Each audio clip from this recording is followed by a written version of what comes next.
Hello friends, I am Pushpen. दोस्तों, आज का जो हमारा लेक्चर है ये गुप्त काल से रिलेटेड है और गुप्त काल के बारे अंतर्गत जो हम पढ़ने का प्रयास करेंगे कि गुप्त काल में क्या क्या इंपॉर्टेंट फैक्ट्स जो है आपके एग्जाम के पॉइंट ऑफ व्यू से पूछे जाने की संभावना है, उनके बारे में हम यहाँ पे जानने का प्रयास करेंगे। तो चलते हैं गुप्त काल के बारे में, देखते हैं कि गुप्त काल के से क्या क्या इंपॉर्टेंट क्वेश्चन पूछे जा सकते हैं।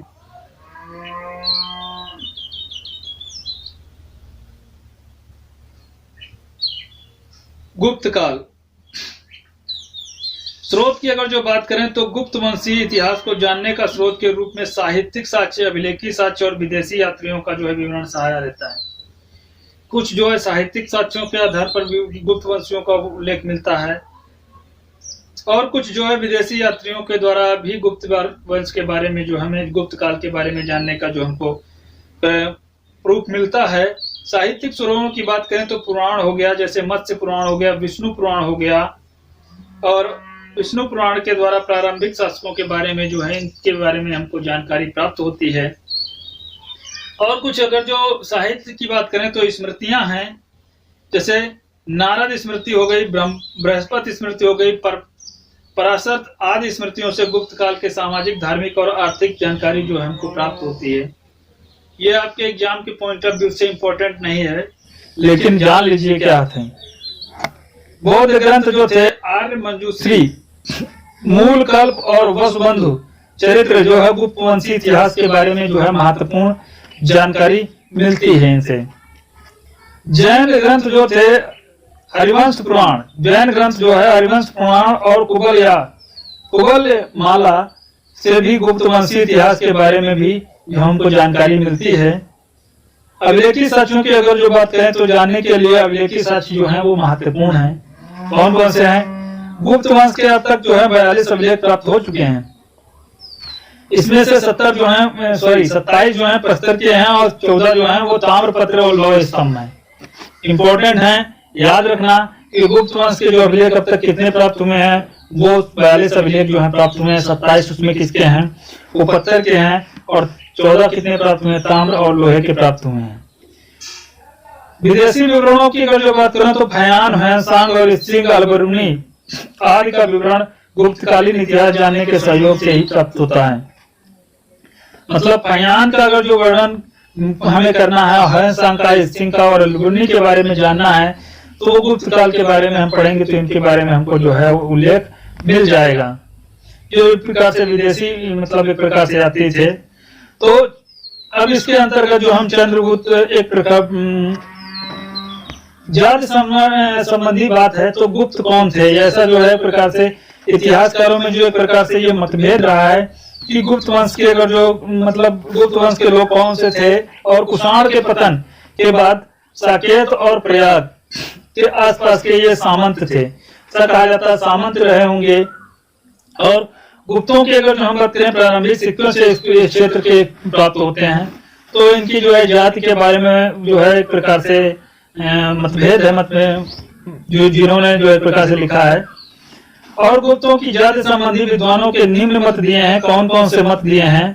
कि डॉक्टर चौधरी ने राम गोपाल के अनुसार जो थे वो गुप्त ब्राह्मण थे। डॉक्टर चौधरी और राम गोपाल ने इनको जो है ब्राह्मण बताया है, ये गुप्त ब्राह्मण थे। गौरी शंकर ओझा ने बताया है, और डॉक्टर वसुदेव उपाध्याय ने गुप्तों को जो क्षत्रिय बताया है। गुप्तों को क्या बताया? क्षत्रिय बताया है। इसके बाद डॉक्टर एंकर और एनफ्लिंट अल्तेकर और आरसी शर्मा और रोमिला थापर विद्वानों ने गुप्तों को जो है वैश्य बताया है, व्यापार करने वाले जो है इनको बताया है। और गुप्त साम्राज्य का उदय की अगर जो बात करें कुषाण शासकों के ध्वंसावशेषों से पर हुआ है। डॉक्टर आर एस शर्मा के अनुसार गुप्त जो है कुषाणों के सामंत मानते हैं। ये जो है इनको कुषाणों को क्या मानते थे? कुषाण के सामंत मानते थे। ये कुषाणों के जो हैं गुप्त क्या थे? वो सामंत थे, एक प्रकार से इनके अंदर में काम करते थे। और भौगोलिक दृष्टि से गुप्त साम्राज्य का उत्थान जो है गुप्तों के एक प्रकार से कि मूल प्रदेश अत्यंत महत्वपूर्ण है। न सिर्फ जो है क्षेत्र उपजाऊ था, बल्कि इनका बिहार और मध्य भारत में लौह अयस्कों की सरलता से इनकी जो है प्राप्ति संभव थी, इनके बारे में मिलता है। अब इसके अंतर्गत जो हम मानेंगे चंद्रगुप्त प्रथम के बारे में जानेंगे। चंद्रगुप्त प्रथम कौन था, इसके बारे में हम यहाँ पे जानने का प्रयास करेंगे। तो चंद्रगुप्त प्रथम जो था वो 319 ईस्वी से लेकर के 335 ईस्वी तक जो है ये इसका शासन काल रहा था। चंद्रगुप्त प्रथम इसको बोलते हैं। गुप्त वंश का एक प्रकार से महत्वपूर्ण राजा था जिसने महाराजा धीराज की उपाधि धारण की थी। गुप्त जो है प्रथम जो है 319 ईस्वी में गुप्त संवत का जो है इन्होंने प्रचलन किया था। इसने जो है प्रचलन किया था चंद्रगुप्त प्रथम ने। कब? 319 ईस्वी में गुप्त संवत का इसने प्रचलन किया था।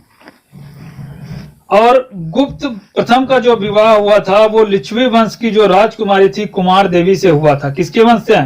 लिच्छवी देवी की जो राजकुमारी थी कुमार देवी के साथ जो है इसका जो है विवाह हुआ था। इसी उपलक्ष्य में जो है इसने स्मारक में स्वर्ण मुद्रा जो है इसने जारी किया था। इसी उपलक्ष्य में इसने स्वर्ण मुद्रा जारी किया था। और चंद्रगुप्त और कुमार देवी का एक प्रकार से जिस पे क्या किया है चित्र, एक मिनट,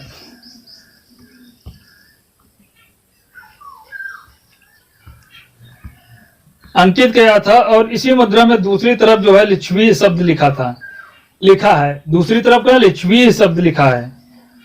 इसके बाद अगला जो शासक आया वो समुद्रगुप्त आया। 335 ईस्वी से लेकर के 375 ईस्वी तक जो है एक प्रकार से इसका जो है शासन काल रहा। यह समुद्रगुप्त आया। समुद्रगुप्त इस वंश का महान शासक था जिसकी उपलब्धियां हरिशेन द्वारा रचित किया प्रयाग प्रशस्ति अभिलेख से प्राप्त होते हैं। प्रयाग प्रशस्ति अभिलेख से भी प्राप्त होते हैं। हरिशेन जो है प्रयाग प्रशस्ति समुद्रगुप्त जो है क्रमिक विजयों का जो है प्रकार से समुद्रगुप्त ने किस किस कौन कौन से विजय किए उनका जो है जानकारी उनके बारे में जो है यहाँ पे मिलती है हमको। विदेशी राज्यों के जो है प्रकार से संबंध की अगर जो हम बात करें तो प्रयाग प्रशस्ति के अंत में जो है विदेशी राज्यों के जो है संबंध का उल्लेख मिलता है। विदेशी राज्य जो थे देवी पुत्र शाही नुसाही जो है ये कुषाण के एक प्रकार से हैं। और शुक्रमुंड शक जो है वो सिंघल के एक प्रकार से लंका। विदेशी राज्यों के संबंधों की अगर जो बात करें तो सिंघल का संबंध जो है लंका से था। और सर्वद्वीप इसको बोलते हैं वासी जो कौन थे वो जावा सुमात्रा के एक प्रकार से रहने वाले थे। ये इतने इंपॉर्टेंट नहीं है, नहीं पूछे जाएंगे एग्जाम में।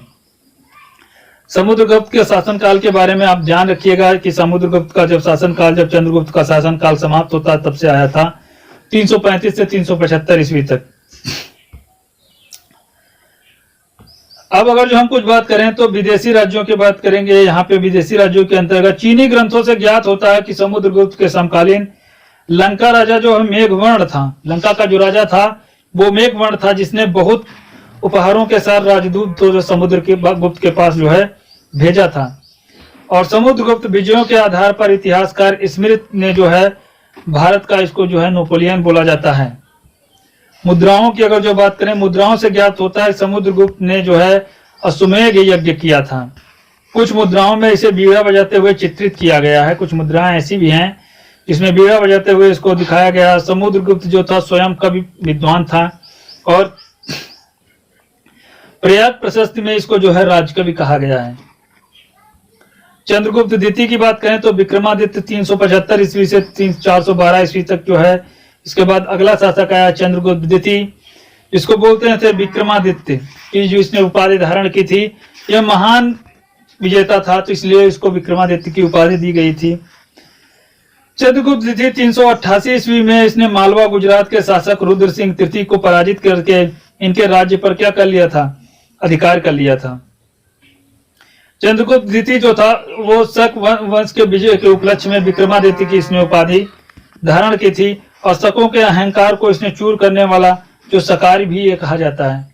शकों के इसने अहंकार को चूर कर दिया था इसलिए इसको शकारी जो है एक प्रकार से शकारी बोला गया था। उज्जैनी में भी गुप्तों के कुछ प्रकार से गुप्तों को प्राप्त हुई जो व्यापार की दृष्टि से महत्वपूर्ण है।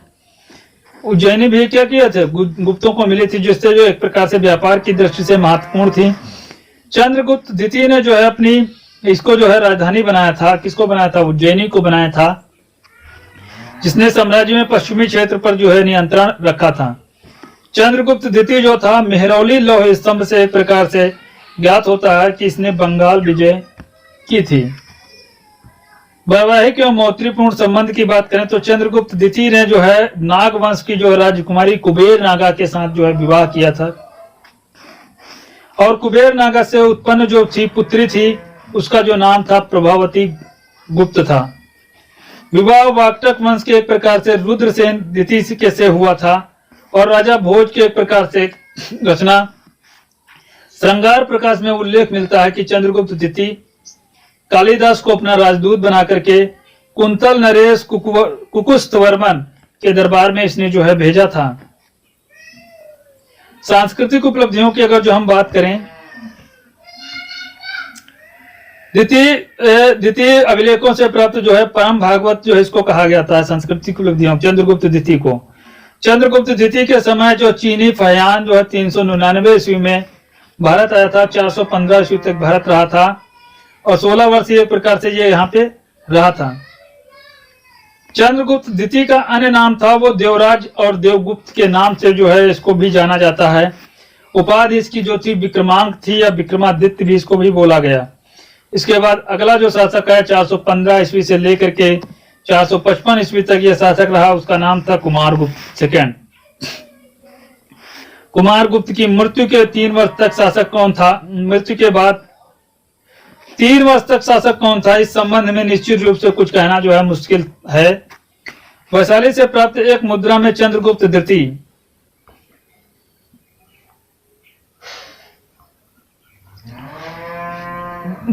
द्वितीय जो है गोविंद गुप्त को युवराज कहा गया है, और संभवतः ये 3 प्रकार शासक यहाँ पे थे, रहा होगा 3 वर्ष तक यह शासक रहा होगा। गुप्त वंश का जो है क्रम एक प्रकार से हम बात करें तो प्रारंभिक तिथि जो है गुप्त संवत जो है वो 96 इसको कह सकते हैं 415 ईस्वी से। गुप्त संवत 96 जो है वो 415 ईस्वी से आया था, और इसने रजत के सिक्के अंतिम गुप्त संवत जो है वो 136 ईस्वी में 455 ईस्वी में जो है मिलती है। चांदी के सिक्के की बात कर रहे हैं यहाँ पे। और कुमारगुप्त जो था जो पैतृक संपत्ति के रूप में साम्राज्य में मिला लिया था, उसे जो है अपने पास सुरक्षित रखा था। कुमारगुप्त जो के समय नर्मदा नदी घाटी में निवास करने वाली जनजाति जो थी वो पुष्यमित्रों ने क्या किया, विद्रोह हुआ था कर दिया था, और युवराज स्कंदगुप्त ने इसको जो है पराजित करके इसका जो है अंत कर दिया था। इसकी जो है मुद्रा अश्वमेघ और महेंद्र शब्द जो है अंकित मिलता है, इससे स्पष्ट होता है इसने जो है अश्वमेघ यज्ञ करता रहा होगा। अश्वमेघ यज्ञ के बारे में भी हमने बता दिया है। इसके बाद कुमारगुप्त जो था नालंदा बौद्ध विहार का निर्माण करवाया था। आपसे क्वेश्चन पूछा जा सकता है नालंदा बौद्ध विहार का निर्माण किसने करवाया था, जो कुमारगुप्त था उसने ही करवाया था। आगे चल करके यह एक प्रकार से नालंदा विश्वविद्यालय के रूप में भी आप देखने को मिलता है आपको। तो कुमारगुप्त जो था 455 ईस्वी से 455 ईस्वी तक जो है रहा था। इसके बाद अगला जो शासक आया स्कंदगुप्त आया, 455 ईस्वी से लेकर के 467 ईस्वी में तक ये शासक रहा। स्कंदगुप्त जो था गुप्त वंश का अंतिम और महान शासक था। गुप्त वंश में हुणों को पराजित करने के उपलक्ष्य में विक्रमादित्य की इसने उपाधि धारण की थी। जब इसने हुणों को पराजित किया था तब इसने जो है विक्रमादित्य की उपाधि धारण की थी। स्कंदगुप्त के जूनागढ़ अभिलेख से में उल्लेख मिलता है, स्कंदगुप्त का जो जूनागढ़ अभिलेख है उसमें उल्लेख मिलता है कि सौराष्ट्र जो था वो गुजरात में स्थित है, और सुदर्शन झील जब टूट गई थी तो जूनागढ़ जो नगर प्रशासन चक्रपालिक की देखरेख में इसका जो है जीर्णोद्धार करवाया था। स्कंदगुप्त के कहूं अभिलेख में उल्लेख मिलता है कि मद्र नामक एक व्यक्ति जैन तीर्थंकरों की जो है 5 मूर्तियां की स्थापना इसने की है। स्कंदगुप्त के उत्तराधिकारी कौन कौन से हैं? 467 से 550 ईस्वी तक जो है स्कंदगुप्त के उत्तराधिकारी रहे। तो स्कंदगुप्त की मृत्यु के बाद 8 उत्तराधिकारियों का उल्लेख मिलता है। विष्णुगुप्त वंश के एक प्रकार से ये इस मतलब विष्णुगुप्त जो था वो गुप्त वंश का अंतिम जो है शासक था। अब गुप्तकालीन प्रशासन के बारे में कुछ जान लेते हैं। गुप्तकालीन जो प्रशासन था वो कैसा था, जैसे कभी कभी एग्जाम में क्वेश्चन पूछ सकते हैं कि कैसा था एक प्रकार से प्रशासन से रिलेटेड। तो गुप्त वंश की दृष्टि से गुप्त वंश का साम्राज्य स्वरूप एक ऐसा था कि गुप्त वंशी साम्राज्य आधिपत्य को स्वीकार करते थे। अनेक राजा अपने क्षेत्रों को स्वतंत्रता पूर्वक जो है इसमें शासन करता था, कोई दूसरा राजा छेड़छाड़ नहीं करता था। गुप्त साम्राज्य के शासन सम्राट जो है प्रकार से केंद्रित होता था, बीच में सम्राट जो है केंद्रित होता था और सैद्धांतिक रूप से सभी शक्तियों का स्रोत था। यही जो था सम्राट था, इसका स्रोत था। गुप्त शासक अपने को जो है महाराजा धीराज और परमेश्वर, परम भट्टारक, परम भागवत, परम देवता, पृथ्वी द्वीप सम्राट और चक्रवर्ती की जो है प्रकार से इनको जो है विभूषित किया गया है आदि से जो है इनको क्या मतलब करते थे। तो ये इनसे अगर जो कोई क्वेश्चन पूछा जाए, परम भट्टारक की उपाधि कौन से राजा धारण करते थे, मौर्य वंश के राजा इस प्रकार से थे। तो आप इसको याद रखिएगा कि ये जो उपाधियां थे वो गुप्त काल के जो राजा थे वही धारण करते थे। राजा को देवत्व की कल्पना तथा आधुनिक जो है लोकप्रिय थी और इसका प्रमाण याज्ञवल्क्य की स्मृति और नारद स्मृति से मिलता है। मतलब देवत्व की जो कल्पना थी ये किससे मिलता है, याज्ञवल्क्य की स्मृति और नारद स्मृति में जो है ऐसा ये मिलता है। और गुप्त काल के मंत्रियों का जो पद था वो वंशानुगत होता था। याद रखना, गुप्त काल के जो मंत्रियों का पद था इसका कोई एक प्रकार से चुनाव नहीं होता था, ये जो है वंशानुगत होता था। कर्मदंड अभिलेख में मिलता है कि कुमार गुप्त प्रथम का जो है मंत्री जो था पृथ्वी सेन का पिता शिखर स्वामी चंद्रगुप्त द्वितीय का जो है मंत्री रह चुका था। साम्राज्य के मुख्य पदों में काम करने वाले अधिकारी जो थे कुमारा मात इनको कहते थे। प्रशासनिक इकाइयों की बात करें तो देश के शासक जो है गुप्ती शासक को जो है उपरिक महाराज भी कहा जाता था। भौगोलिक राजपुत्र में देव भट्टारक के नाम से इनको जाना जाता है। स्कंदगुप्त का जो जूनागढ़ अभिलेख है उसमें मिलता है कि जूनागढ़ का प्रशासनिक जो है चक्रपालिक था। जो जूनागढ़ का जो प्रकार से नगर का प्रशासक था वो कौन था, चक्रपालिक था। गांव के मुखिया को ग्रामपति कहा जाता था, गांव के मुखिया को ग्रामपति कहा जाता था। महत्तर ग्राम भोजक को कहा जाता था, महत्तर जो था वो ग्राम भोजक को कहा जाता था। भूराजस्व व्यवस्था की अगर जो बात करें कैसी थी, तो गुप्त काल की जो राजकीय आय का मुख्य स्रोत था भूमिकर था। भूमिकर को भाग कहा जाता था। भाग की दर 1/6 होती थी। गुप्त काल में नगद कर जो है को हिरण कर कहा जाता था। जो नगद कर दिया जाता था उसको हिरण कर भी बोला जाता था। और गुप्तकालीन जो संस्कृति कैसी थी, तो साहित्य के बारे में हम जानेंगे। इस युग में संस्कृत भाषा का अत्यधिक विकास हुआ था और हरिसेन गुप्त काल के प्रकांड जो है विद्वान था, जिसका एक अभिलेख की रचना जो है प्रयाग प्रशस्ति है और जो चंपू शैली में जो है रचा गया है। कालिदास संस्कृत भाषा का एक विद्वान था जिसकी 7 रचनाएं मिलती हैं। कौन कौन से, अभिज्ञान शकुंतलम, मालविकाग्निमित्रम, विक्रमो वर्षियम, रघुवंशम, कुमार संभवम, ऋषु संहार और मेघदूत, ये जो प्रकार से मिलती है। ऋषु संहार और मेघदूत ये लघु वाक्य हैं और ये महाकाव्य हैं। ये लघु काव्य हैं और ये महाकाव्य हैं, रघुवंशम और कुमार संभवम। और ये जितने हैं अभिज्ञान शकुंतलम, मालविकाग्निमित्रम और विक्रमोर्षि, ये जो प्रकार से नाटक हैं जो कालिदास की एक प्रकार से द्वारा रचित हैं, ये 7 रचनाएं। और विशाख दत्त जो थे वो मुद्रा राक्षस और देवी चंद्र गुप्तम, इस वंश के विशिष्ट गुप्त के क्या है, राजनीतिक नाटक हैं। तो गुप्त काल के अंतर्गत ही कालिदासों का एक प्रकार से वर्णन मिलता है उनके अभिलेखों का। और विज्ञान की जो है तकनीकी की बात करें अगर जो, तो इस समय जो है वैज्ञानिक जो थे वो आर्यभट्ट थे, एक प्रकार से आर्यभट्ट थे। और इनकी पुस्तक जो थी आर्यभट्टियम थी। इन्होंने व्रत किया था और त्रिभुज के सिद्धांतों को दिया था। दशमलव पद्धति की बात की थी। बीजगणित और त्रिकोणमिति का भी इन्होंने विवेचन किया था। किसने किया था, आर्यभट्ट। गणित के जो है एक प्रकार से जन्मदाता यही कहे जाते हैं, आर्यभट्ट। आर्यभट्ट ने पाई का मान जो है 3.1416 जो है बताया था, जो आधुनिक सिद्धांत के जो है प्रकार से सर्वनिकट है। जो सौर वर्ष की एक प्रकार से लंबाई है, सौर वर्ष की इन्होंने लंबाई बताया था 365 सहित 3.58605 दिन को बताया था, जो आधुनिक सिद्धांत के सर्वाधिक निकट है।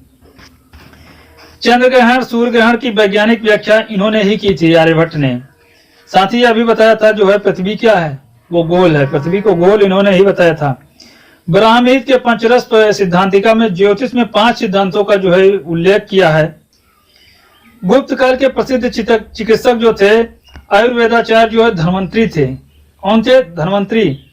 और पूर्वी तुर्किस्तान और नवीनतम नामक जो है आयुर्वेद ग्रंथ से मिलता है कि जिसने रचना किसने की थी? नवनीतकम नामक जो एक आयुर्वेद ग्रंथ है, जिसकी रचना किसने की थी? एक प्रकार से इसकी रचना जो है गुप्त काल में ही हुई थी। स्थापत्य कला की अगर जो बात करें तो प्रथम चरण जो था वो बौद्ध चैत्यों के अनुकरण करके मंदिर का जो है इन्होंने निर्माण करवाया था स्थापत्य कला का।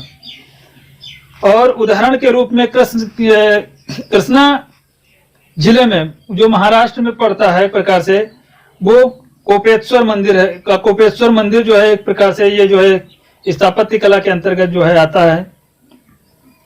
तृतीय चरण जो है मंदिर छत जो है वो चौकोर और समतल बनाई गई है, जिसमें कमरा बनाया गया है और देवी भूमि जो है इसमें स्थापित किया गया है, जिसे गर्भगृह भी कहते हैं। और कमरे के सामने हाल भी बनाया गया, जिसे मंडप कहते हैं। कमरे के सामने क्या बनाया गया? हाल बनाया गया, जिसे मंडप कहते हैं। हालांकि जब सांस्कृतिक इतिहास के आर्ट एंड कल्चर के बारे में हम जानेंगे तो उसमें जो है हम आपके फिगर समेत जो है इसको बताएंगे। तो अभी ये जो है समाप्त होता है, इसके बाद आर्ट और कल्चर स्टार्ट करेंगे हम। चौथे चरण में जो है पद नामक एक प्रकार से निर्माण किया गया है। मूर्ति कला की बात करें तो बिहार के एक प्रकार से सुल्तानगंज में बुद्ध की मूर्ति प्राप्त होती है, और यह सब सुंदर मूर्ति है, जिसे ब्रिटेन के बर्मिंघम संग्रहालय में जो है रखा गया है। चित्रकला की अगर जो बात करें तो गुप्त कला ये अजंता बाग की गुफाओं से एक प्रकार से चित्र प्राप्त होते हैं। अजंता की गुफाएं में 2 प्रकार के चित्र तकनीकी हैं। एक तो है फ्रेस्को तकनीकी जो है आई है। इस तकनीकी में गीला लेप का एक प्रकार से गीला लेप निर्मित किया गया है, और टेम्पोरा तकनीकी जो है इस लिप में सूखे लेप से जो है चित्र बनाए गए हैं।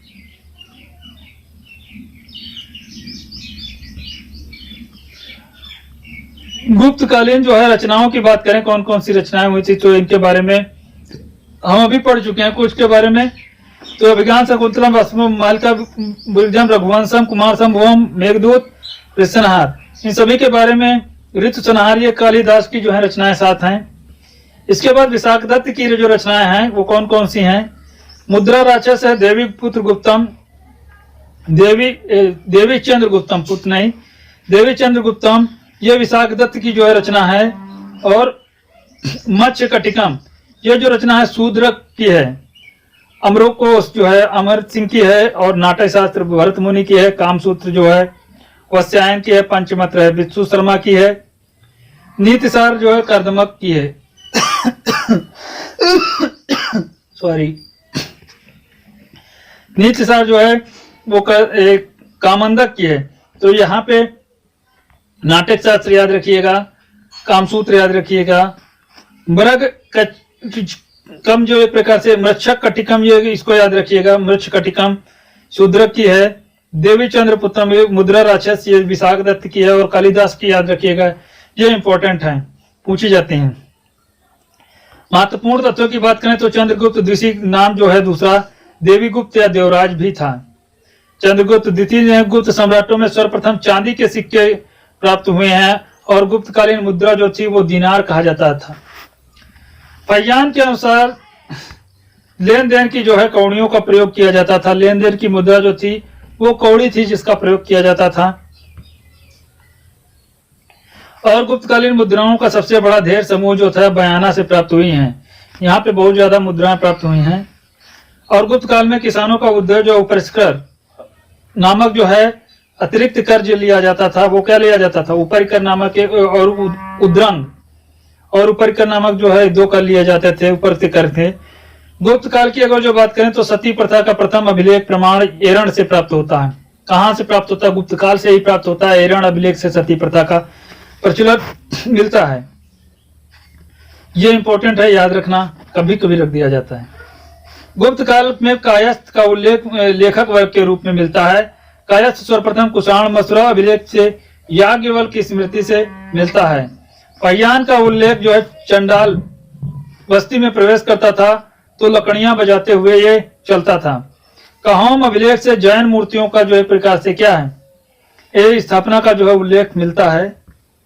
मंदसौर अभिलेख में रेशम और बुनकरों की श्रेणी में दसपुर और सूर्य मंदिर जो है बनवाए जाते थे, उल्लेख जो है इसमें मिलता है। नालंदा विश्वविद्यालय की स्थापना का श्रेय जो आता है, श्रेय गुप्त सम्राट का जो है कुमार गुप्त प्रथम को जाता है। और गुप्त काल का जो है सुश्रुत नामक जो है शल्य चिकित्सक हुए थे। गुप्त काल में ही सुश्रुत नामक चिकित्सक हुए थे और इन्होंने सुश्रुत संहिता ग्रंथ की रचना की थी। इन्होंने छुआछूत से होने वाली बीमारियों का भी उल्लेख किया था। दशमलव पद्धति का विकास जो है गुप्त काल में हुआ था। आर्यभट्ट ने जो है जानते होंगे। प्राचीन काल में जो है एक प्रकार से कौशेय शब्द का प्रयोग किया गया था ग्रंथों में। प्राचीन ग्रंथों में जो है रेशम के लिए जो है कौशेय शब्द का प्रयोग किया गया, रेशम के लिए जो है कौशेय शब्द का प्रयोग किया गया है। और गुप्त काल में शतरंज का खेल जो है का उद्भव हुआ था। किस काल में हुआ था? गुप्त काल में ही हुआ था। इसी समय चतुरंग नामक नाम इसे जाना जाता था, इसको चतुरंग से नाम से जाना जाता था। और मध्यकाल में जो है विजयनगर के अंतर्गत जो है राजकीय खेल तो था। भारत से ही ईरान और फिर यूरोप पहुंचा था। भारत से पहले ईरान और फिर यूरोप पहुंचा था। तो ये जो लेक्चर है गुप्त वंश से यहीं पे समाप्त करते हैं। अगला जो होगा वो गुप्तोत्तर काल से आएगा। वर्धन वंश और पुष्पभूत वंश के बारे में जो है हम इसमें पढ़ेंगे। तो ये जो लेक्चर यहीं पे हम समाप्त कर रहे हैं दोस्तों। और वीडियो अच्छा लगे आपको तो इसको लाइक करिए, शेयर करिए, सब्सक्राइब करिए। वीडियो देखने के लिए आपको बहुत बहुत धन्यवाद।